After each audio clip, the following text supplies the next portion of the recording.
For Crema Media's Polity, I'm Sane Dhlamini. Researcher and analyst Professor Raymond Suttner joins me for Suttner's View, a weekly commentary on South Africa's political scene. Welcome, Professor. Thank you. For much of this week, Tshwane has been burning, one of many places where the ANC electoral contests have led to violence. What do you make of this violence?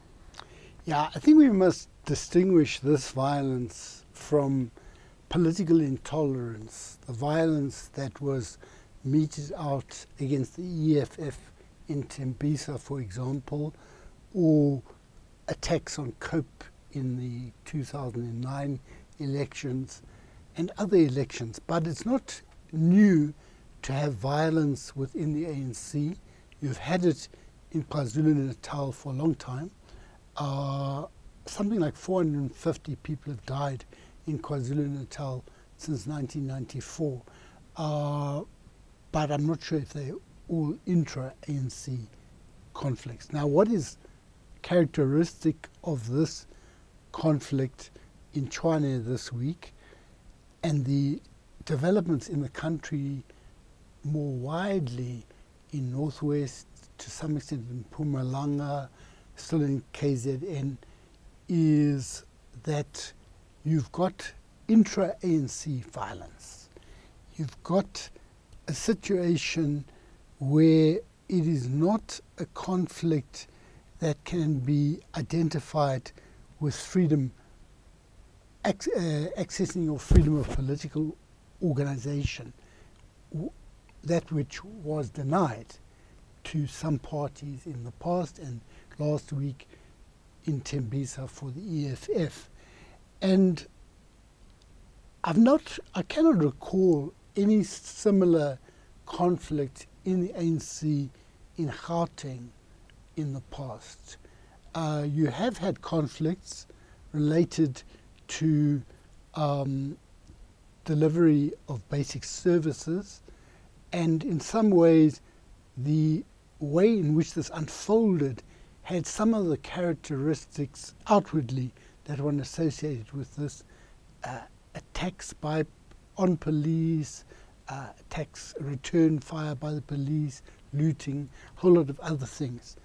But I think what has never happened before is that you've had a conflict like this over internal ANC elections of candidate or appointments of candidates.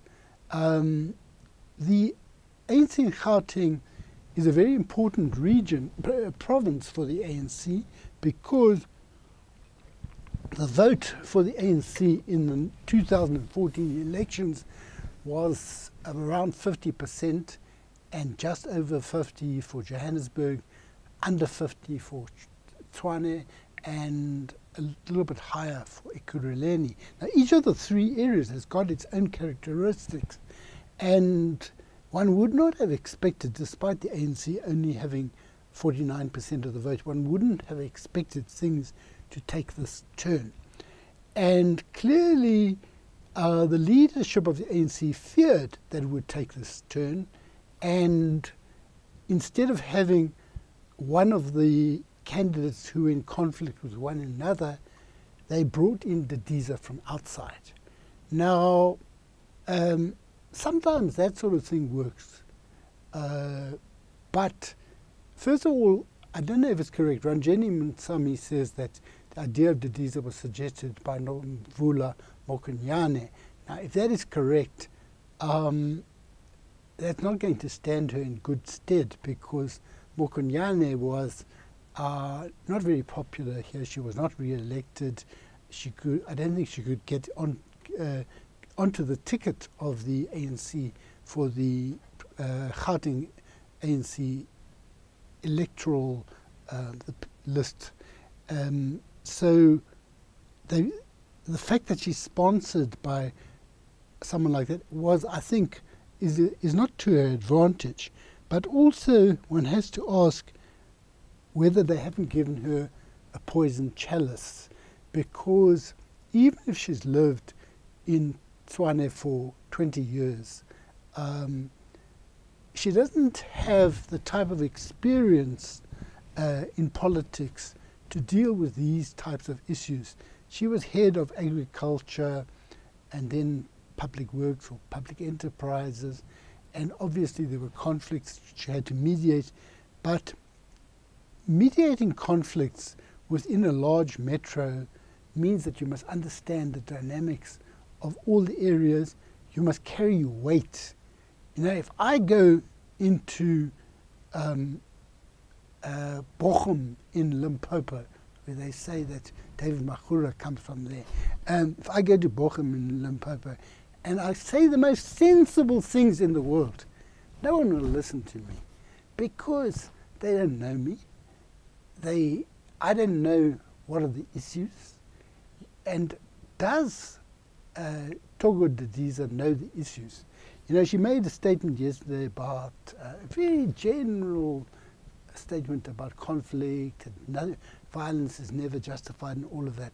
Now, I just think that it's not something that you can do overnight to win over competing groupings within a particular organization.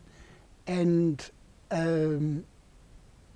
I think it may affect the ANC in the elections. I don't know. But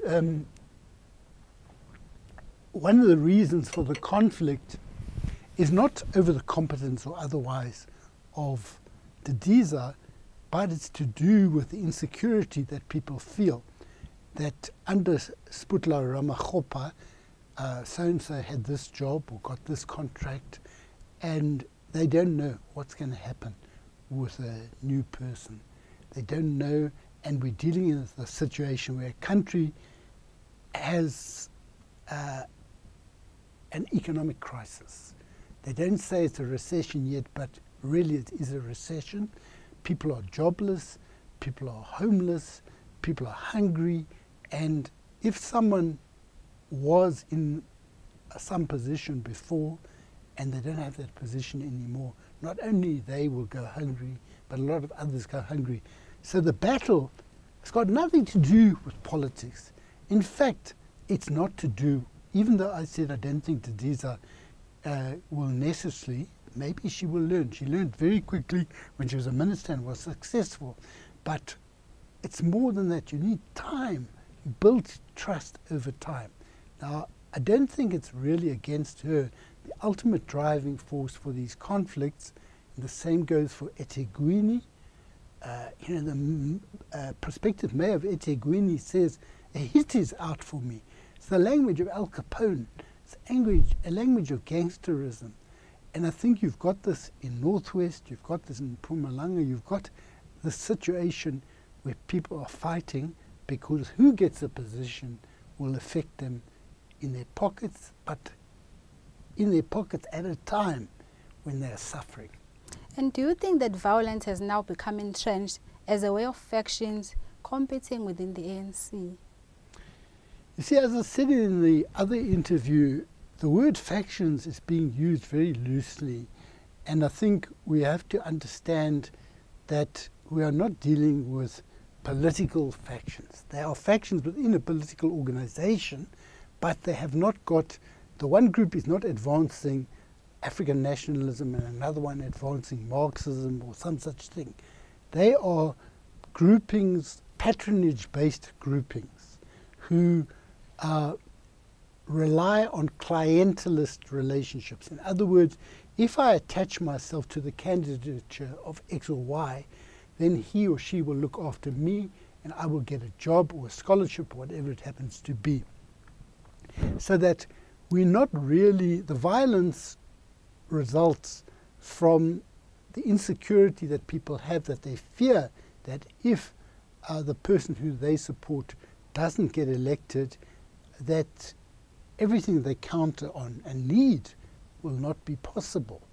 So that the violence is, in a sense, a precautionary measure to try and weaken someone else's candidature. And so I don't think it's political, in my opinion.